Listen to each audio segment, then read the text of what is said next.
Bonjour les amis, j'espère que vous allez bien. On approche du moment fatidique avec les huitièmes de finale de la Ligue des Champions. On va pas encore aller sur ce terrain-là, on va rester un petit peu dans l'arc journalisme. Il y a 3 semaines, j'ai publié une vidéo de mon parcours, voilà, entre les différents médias où j'ai pu travailler, la collaboration avec Orjeu et d'autres projets. J'ai reçu beaucoup de messages, encore une fois, un merci infini parce que ça m'a fait super plaisir. Et parmi tous ces messages, il y avait pas mal de petites questions, de remarques, et je me suis dit que j'allais continuer un petit peu dans ce sens avec une nouvelle vidéo qui va s'adresser avant tout aux jeunes journalistes, aux étudiants, voilà, qui voudraient pourquoi pas suivre cette carrière. Comme toujours, hein, je n'ai pas la vérité absolue, je vais m'appuyer sur mon expérience personnelle. Ça fait bientôt 10 ans que je suis dans ce milieu. Je sais que c'est compliqué de trouver une place, de se démarquer. Je vais donner 10 conseils pour devenir journaliste, essentiellement dans le domaine du sport. Donc j'espère que ça vous plaira. Et on commence de suite avec le premier conseil. Avant même d'intégrer un cursus journalistique, voilà, de faire des études à la fac, à l'université, d'avoir un master dans une école reconnue, moi ce que je recommande en premier lieu, c'est de se faire la main le plus tôt possible. À savoir, dès que vous êtes au collège, lycée, et un petit peu après, vous devez écrire par vous-même. Alors des fois, il existe des sites qui proposent voilà, bénévolement à des jeunes de pouvoir un petit peu se faire la main, d'écrire des articles, de faire des premiers reportages, des interviews. Je pense que c'est essentiel, d'abord pour voir si ça vous plaît, et puis tout simplement pour avoir des premiers retours un petit peu sur le style d'écriture, le type de questions à poser, comment est-ce qu'on fait un titre, un chapeau, un début de texte, une conclusion. C'est pas mal de petits trucs qui peuvent être assez essentiels pour voilà, se diriger vers, on va dire, un milieu un peu plus professionnel. Moi, par exemple, j'ai commencé à faire notamment des notes sur des matchs des Girondins de Bordeaux pour un site qui s'appelait à l'époque Tout le monde s'en fout. J'ai aussi écrit pour un journal de la fac des articles un peu plus, on va dire, gaming, avec des tests de jeux vidéo, notamment je me souviens de Batman Arkham City. Quel chef-d'œuvre, hein, au passage. D'un point de vue personnel, je pense que c'est assez essentiel de mettre les pieds dans l'eau assez vite et de voir un petit peu comment ça se passe pour ne pas être, on va dire, surpris le premier jour où vous allez arriver dans une réaction, qu'on va vous demander un papier. Alors bien sûr, avant, vous aurez de quoi vous entraîner entre les différents intervenants dans les écoles. Vous-même, vous allez écrire pas mal de papiers, mais je pense qu'avant même de penser aux études, tout ça, aller essayer d'écrire ses premiers articles, faire des petits blogs, c'est quand même une idée qui me paraît plutôt concluante. S'entraîner, faire ses premiers papiers, ça reste déterminant, mais les études, évidemment, le parcours universitaire, c'est tout aussi crucial, encore plus. Comment un petit peu trouver son école, sa filière pour devenir journaliste. Alors, comme je vous l'ai dit dans la précédente vidéo sur mon parcours, moi j'ai fait l'école de Bordeaux, une école reconnue avec un diplôme officiel. Quand on parle de ça, ça signifie qu'il y a des passerelles, des liens entre ces écoles et les médias, les gros groupes, à savoir des stages, des intervenants qui viennent régulièrement, la possibilité de passer des concours, décrocher des CDD, donc c'est quand même plutôt intéressant. Après, je connais des collègues qui sont passés par des écoles, on va dire, privées, et qui sont dans le milieu, qui sont bien installés, qui sont d'excellents journalistes. Encore une fois, moi je juge pas, hein. Je raconte juste ce que moi j'ai vécu, et même des personnalités qui n'ont même pas fait d'école de journalisme, et qui sont devenus, voilà, un petit peu des rédacteurs, des consultants dans différents médias, donc c'est tout à fait possible. Encore une fois, à vous de bien être conseillé, de prendre le temps de regarder un peu ce que fait chaque école, en sachant qu'il y en a certaines au niveau du prix où ça va énormément varier. Personnellement, moi c'était juste les frais d'université, donc on a été aux alentours de 500-600 euros l'année, ce qui reste évidemment très accessible.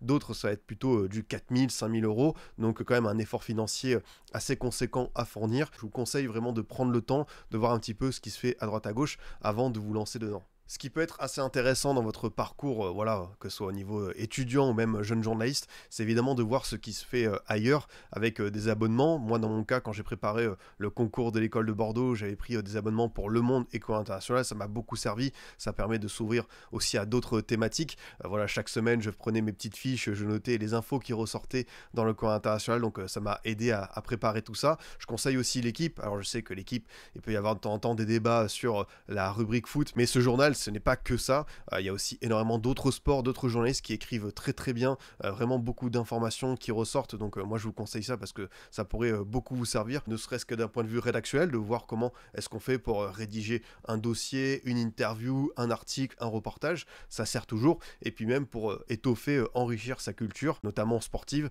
ce sera vraiment un atout conséquent. Et puis pour s'ouvrir un petit peu aux anglophones, je pense que c'est pas mal de regarder ce qui se fait du côté du Guardian et de The Athletic 2 sites, 2 journaux, 2 revues vraiment de qualité avec pas mal d'articles foot, mais aussi NBA. Donc plutôt opportun de s'intéresser à tout ça, de prendre des notes et de voir dans quel écosystème vous allez atterrir. J'ai parlé à l'instant du Guardian et de The Athletic. C'est un cliché, je pense qu'on vous l'a déjà assez répété en études, mais je vais faire quand même un point là-dessus. Maîtriser une autre langue que le français, c'est quand même pas mal du tout, notamment dans le milieu du journalisme, ne serait-ce que pour faire des interviews. Beaucoup de joueurs, d'entraîneurs, de dirigeants, de personnalités qui ne parlent pas forcément français. Bien sûr, priorité à l'anglais. C'est la langue la plus universelle, celle qui vous permettra de décrocher quelques réponses, même sans être bilingue. Je pense que c'est pas mal du tout de maîtriser ça, et évidemment, derrière, j'ouvre aussi la porte à ceux qui pourraient parler espagnol, arabe, italien, chinois, japonais. On sait que le sport se pratique partout dans le monde, donc il y aura toujours des sportifs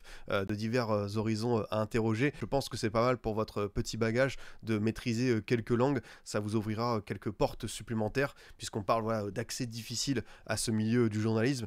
Ça peut être un atout à mettre un peu plus en avant, surtout qu'il y a quelques radios, quelques médias internationaux qui sont établis en France. Donc c'est un aspect à ne surtout pas négliger. Mon sport principal, vous le savez, c'est le football, c'est celui dont je vous en parle régulièrement dans mes vidéos, mes podcasts, dans les émissions, tout ça.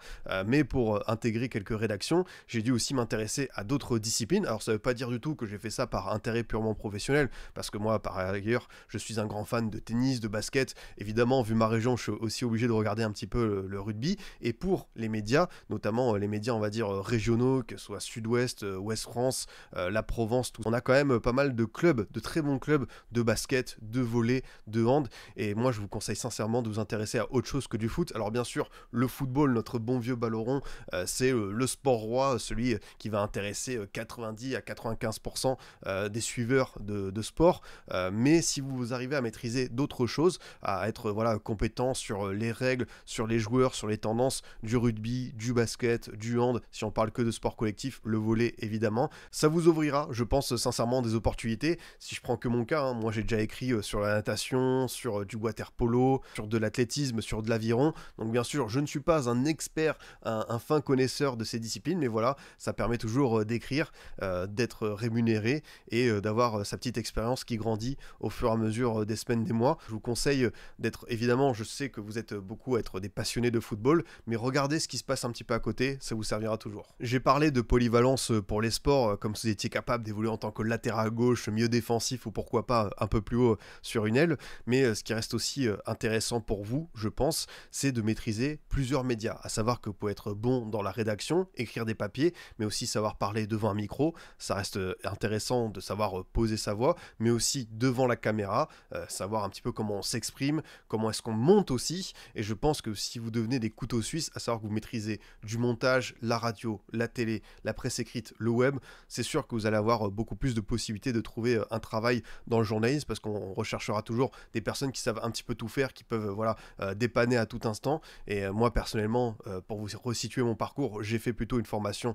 dans la radio, j'ai pas trouvé de job là-dedans, je me suis réorienté vers la presse écrite. J'ai beaucoup écrit entre la presse papier et le web, et au final j'en suis aujourd'hui à beaucoup faire de vidéos, passer dans des émissions, et j'ai gardé aussi ce premier amour de la radio avec mon podcast. C'est un vrai conseil que je vous donne, commencez déjà à maîtriser différents outils de montage comme Final Cut, du Adobe, du Photoshop, savoir un petit peu comment on écrit, ça servira toujours pour la suite, même si au bout de 2-3 ans vous êtes cantonné à un seul média et que vous ne faites pas autre chose. Si à tout instant il y a un changement de carrière, vous savez comment vous en sortir, et ça, les recruteurs, les rédacteurs en chef, ils apprécieront. Dans la perspective toujours d'être différent un petit peu des autres, de se mettre en avant, je pense que c'est essentiel, très important d'avoir son truc à soi. Quand je parle d'avoir son truc à soi, ça peut être évidemment un média, ça peut être une plateforme, mais aussi un domaine un peu précis dans le milieu du sport. Alors si on prend bien sûr mon cas, je m'appuie toujours là-dessus. Moi ça a été un petit peu les jeunes joueurs, le podcast Formation Football Club.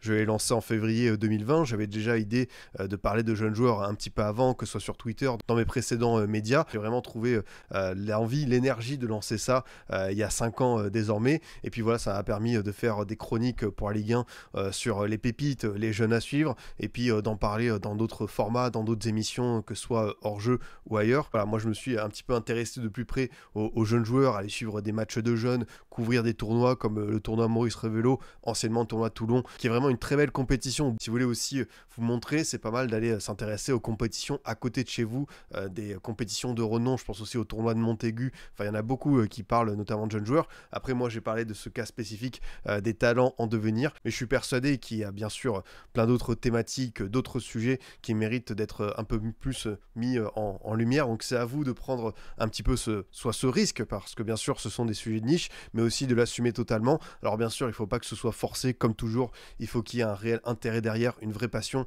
sinon vous allez droit dans le mur, vous verrez que vous en sentirez lassé. Donc choisissez bien d'avoir ce petit truc à vous et qui vous permettra d'avoir une ligne supplémentaire qui sera intéressante à suivre sur le CV. Si je devais garder un seul terme pour évoquer une carrière de journaliste, c'est évidemment la curiosité, l'envie de toujours découvrir, d'être un petit peu sur tous les horizons possibles, de ne pas se cantonner à un seul secteur. On a la chance de faire un métier passion, quelque chose qui change chaque jour. Alors bien sûr, il y a les tâches comme les personnes qui vont être chargées de faire les dépêches AFP, où ça peut être un petit peu répétitif, où on va faire beaucoup de mercato, de mêmes sujets.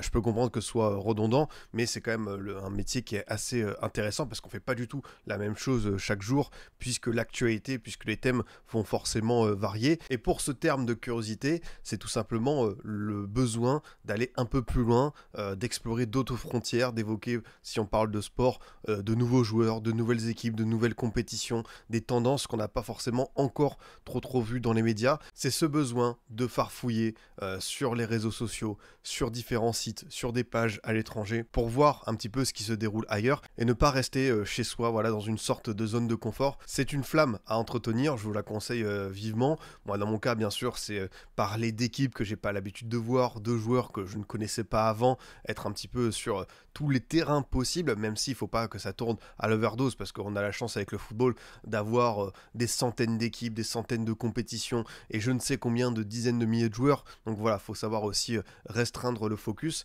mais ça reste pour moi essentiel de ne pas se cantonner, on va dire, à quelques grosses écuries européennes, les gros joueurs, les stars du ballon rond, et d'aller voir un petit peu ce qui se passe partout dans le monde. Pour cet avant-dernier point, le 9e conseil, on va évoquer quelque chose de plus terre à terre par rapport à la curiosité. C'est le cadre dans lequel vous allez évoluer. Le journalisme est un métier sérieux. On va vous demander une certaine rigueur. Alors quand on parle de rigueur, ça peut évoquer deux aspects, avec forcément la conjugaison, l'orthographe, la grammaire, le vocabulaire, la syntaxe. Tout doit être parfait, sans vous demander de sortir des romans, d'avoir une expression fabuleuse. On est quand même sur un métier assez précis là-dessus, assez littéraire, donc et c'est important de savoir bien rédiger. Voir des fautes dans un papier, c'est jamais agréable, et je pense qu'il y a pas mal de rédacteurs en chef qui ne manqueront pas de vous faire passer le message. Et quand j'évoque la rigueur, c'est aussi les sources. Alors ça peut paraître un peu superflu, mais ça reste important, notamment pour moi, de vous le rappeler. Ne vous fiez pas à une seule information. Allez voir ce que l'autre média, l'autre page a dit, parce que on ne sait jamais, il peut avoir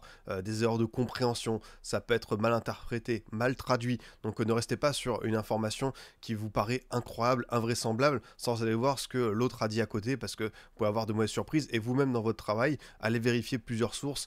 Par exemple, évidemment, quand on parle de transfert, vous savez qu'il y a 3 sources possibles: le club vendeur, le club acheteur et le joueur. Donc voilà, si le club acheteur est intéressé, que dit le club vendeur? Est-ce que le joueur il est prêt pour le transfert? Enfin, ça paraît un petit peu des principes de base, mais c'est bien toujours de le mettre en avant. Tout ceci, ça va de pair avec l'expression orale. Vous devez être à l'aise quand vous exprimez devant un micro, devant une caméra. Ça doit être assez fluide, ne pas buter sur les mots. Rien ne vous empêche, encore une fois, tout à l'heure j'ai parlé de s'entraîner en rédigeant des papiers, mais aussi en s'exprimant comme ça devant une caméra. Je ne sais pas, par exemple, si vous lancez un compte TikTok à visage découvert, que vous parlez devant un micro, ça peut vous aider, parce que même moi, vous savez, je dois faire plusieurs prises des fois, parce que je bute sur des mots, je bafouille, je parle un petit peu trop vite, il y a des termes qui se répètent. Donc ne surtout pas négliger tous ces petits aspects un petit peu qui peuvent paraître pour des détails, mais ça vous servira pour la suite. Si vous voulez faire bonne impression dans le milieu du journalisme, au-delà du fond, qui est évidemment très important, il faut aussi savoir mettre la forme. Donc entraînez-vous à l'oral, à l'écrit, et attention à l'orthographe, encore une fois. Pour terminer, je l'ai déjà dit dans la précédente vidéo, je l'ai redit ici, mais bien sûr, soyez patient. C'est un métier qui n'est pas du tout évident pour trouver du travail, se faire une place. Ça peut prendre beaucoup de temps, vraiment. Alors je ne parle même pas du CDI qui est le Graal absolu, mais pour des contrats courts, des stages, des piges, des CDD, Il faut savoir attendre, saisir sa chance parce que vraiment c'est très compliqué. Il y a beaucoup de journalistes, des jeunes notamment, qui arrêtent parce que voilà, ils trouvent pas de job. Et puis on sait que derrière il y a des complications financières, il faut se nourrir, il y a une famille. Donc bien sûr, je comprends tout à fait ce revirement de carrière. Moi j'ai eu la chance, même en étant parfois au chômage, de ne pas avoir eu des montants fabuleux à la fin des mois, d'avoir pu quand même travailler et puis en parallèle bosser sur d'autres projets, notamment formation FC, les opportunités avec Twitter, hors-jeu, tout ça. Donc moi je suis vraiment pas à plaindre, mais c'est vrai que notre génération, et encore plus la jeune génération, c'est pas du tout évident de trouver le fameux carnet d'adresses, les personnes qui vont vous mettre sur les bons rails et vous intégrer dans des rédactions. Donc je peux comprendre que ce soit difficile, mais il faut savoir être patient. Moi je sais que ça peut prendre jusqu'à 3, 4, voire 5 ans avant de vraiment avoir son rythme de croisière. Donc je vous souhaite bien sûr beaucoup de courage dans ce périple qui vous attend. On termine là-dessus, c'était un plaisir pour moi de partager un petit peu de mon expérience et de mon ressenti. Ce sont vraiment les 10 premiers conseils qui sont sortis de mon esprit quand j'ai pensé à comment est-ce que je pourrais vous épauler, vous guider dans ce milieu si particulier du journalisme. Donc bien sûr, peut-être d'autres choses à dire, mais je pense qu'avec voilà, de la patience, de la curiosité, l'envie d'être polyvalent sur plusieurs sports, plusieurs médias, vous avez de quoi être armé pour la suite. En tout cas, si encore une fois vous avez des questions supplémentaires, des remarques, n'hésitez pas à m'écrire, à me les faire parvenir. Je serai toujours à votre écoute pour y répondre. Et puis moi, je n'ai plus qu'à vous souhaiter une excellente journée. Je vous dis à très vite pour d'autres contenus foot.